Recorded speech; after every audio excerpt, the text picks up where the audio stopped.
बिस्मिल्लाहिर्रहमानिर्रहीम। मैं हूं यासिर, आप देख रहे हैं मेरा यूट्यूब चैनल।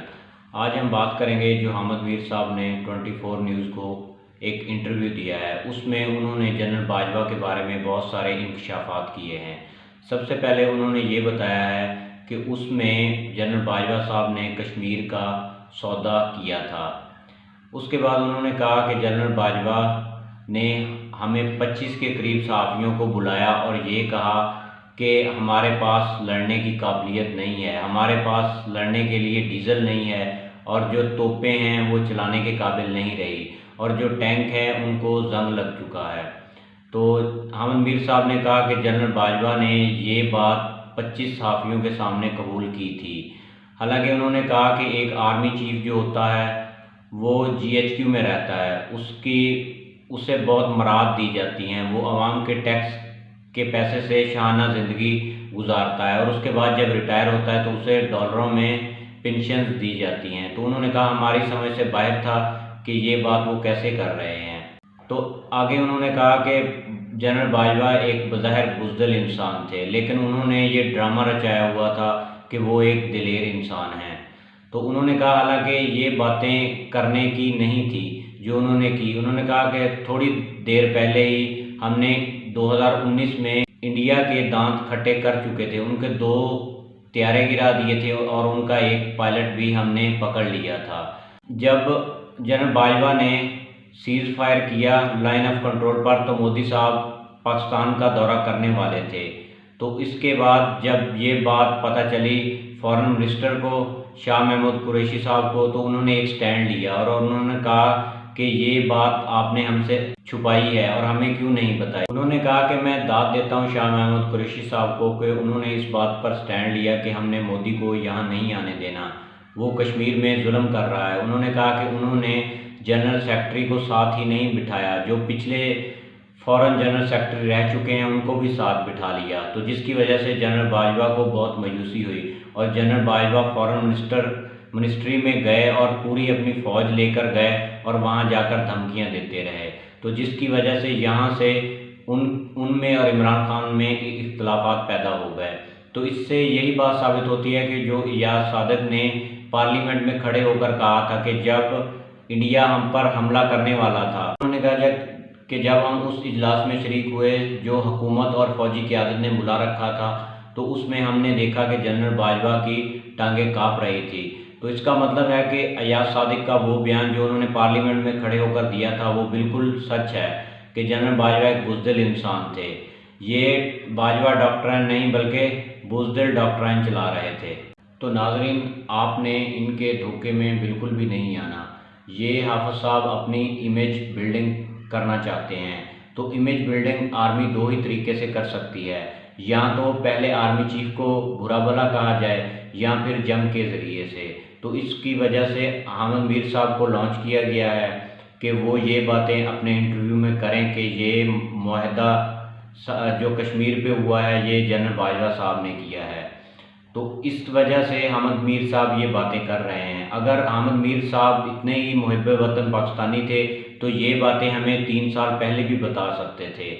तो जिस वजह से ये लोग इमरान खान साहब को ताना देते रहे हैं कि इसने कश्मीर का सौदा कर दिया, इसने कश्मीर का सौदा कर दिया, तो अब कश्मीर का सौदा तो जनरल बाजवा करके बैठे थे, तो फिर ये इमरान खान को ताना क्यों देते थे। हालांकि ये वही सहाफ़ी हैं जो रजीम चेंज में हुकूमत, PDM हुकूमत और इस्टेब्लिशमेंट के पेश रह चुके हैं। तो आज इनका ये बात करना समझ से बालातर है।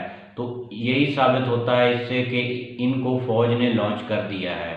तो अब ये ऐसी बातें मज़ीद आगे इंटरव्यू देंगे और करते रहेंगे। अब बिलावल भुट्टो साहब को दौरे पर भेजा जा रहा है ताकि ये इमेज बिल्डिंग की जा सके कि अमेरिका के साथ मुआहदा जनरल बाजवा ने किया था कि कश्मीर जो है वो इंडिया को दे दिया जाए, और जो IMF का मुआहदा है वो इमरान खान के गले में डाला जा रहा है कि इमरान खान ही मुआशी तबाही करके गया है और ये नून लीग के गले से निकाल कर इमरान खान के गले में डाल दिया जाए कि इमरान खान ही इस मुल्क का ज़िम्मेदार है, उसने ही ये महंगाई की है और यही वो जवाबदेह है।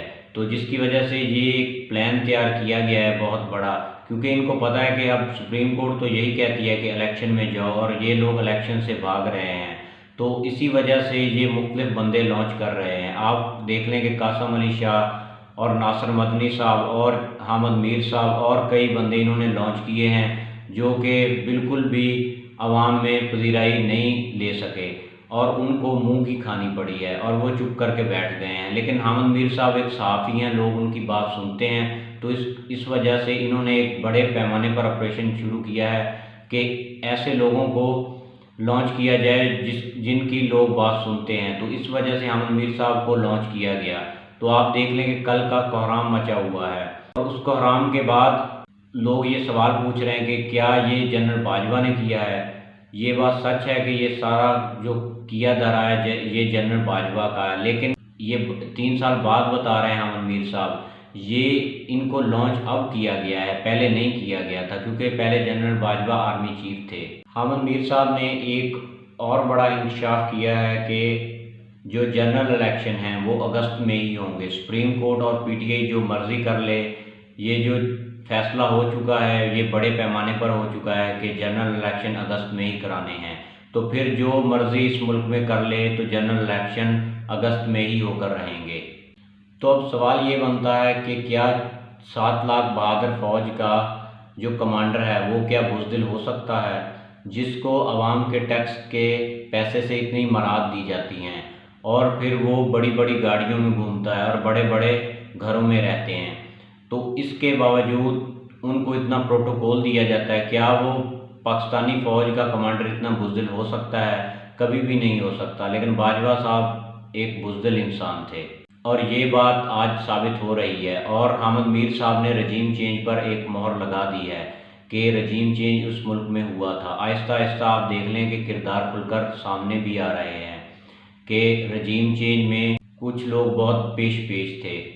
आज जो आर्मी की इमेज अच्छी करने की कोशिश की जा रही है, ये इमेज बिल्डिंग इस तरह बिल्कुल भी नहीं होगी। सबसे पहले इन्हें चाहिए कि ये सियासत से आउट हो जाएं और मुल्क में इलेक्शन होने दें और नई हुकूमत आने दें और उसको काम करने दें, तो ही फिर लोग इन पर यकीन करेंगे। वरना अगर ये सियासत में दखल देते रहेंगे जैसे इन्होंने पिछले 75 साल में दिया है, तो फिर इस मुल्क का अल्लाह ही हाफिज़ है, तो लोग फिर इसी तरह इनके खिलाफ बोलते रहेंगे और ये लोगों को उठाते रहेंगे।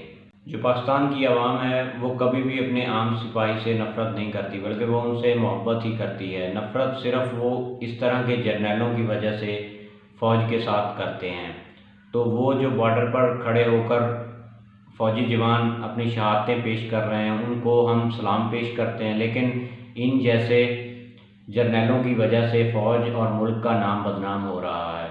हमें आज भी पाक फ़ौज से मोहब्बत है, हाँ, और हम पाकिस्तानी पाक फ़ौज से दिल से मोहब्बत करते हैं, लेकिन सिर्फ उनकी सियासत में होने की वजह से उनसे हमें थोड़े बहुत गिले और शिकवे हैं। अगर वो सियासत से दूर हो जाते हैं तो हमें वो गिले और शिकवे भी आहिस्ता आहिस्ता दूर हो जाएंगे। तो जिसकी वजह से फ़ौज को भी चाहिए कि वो आवाम की जो उमंगें हैं उनके साथ चले और उनकी भी बात सुने और इस मुल्क में इलेक्शन होने दें और नई हुकूमत को आने दें, ताकि इस मुल्क में स्टेबिलिटी आए। और जब स्टेबिलिटी आएगी, इस मुल्क में कारोबार चलेंगे, तो इस मुल्क की मईशत अच्छी होगी। तो देखते हैं कि आगे क्या बनता है। अपना बहुत सारा ख्याल रखिएगा। अगर मेरी ये वीडियो आपको पसंद आई हो तो इस चैनल को सब्सक्राइब कर दें, मेरी वीडियो को शेयर कर दें, बेल आइकन को दबा दें ताकि हर आने वाली वीडियो आप तक पहुँचती रहे।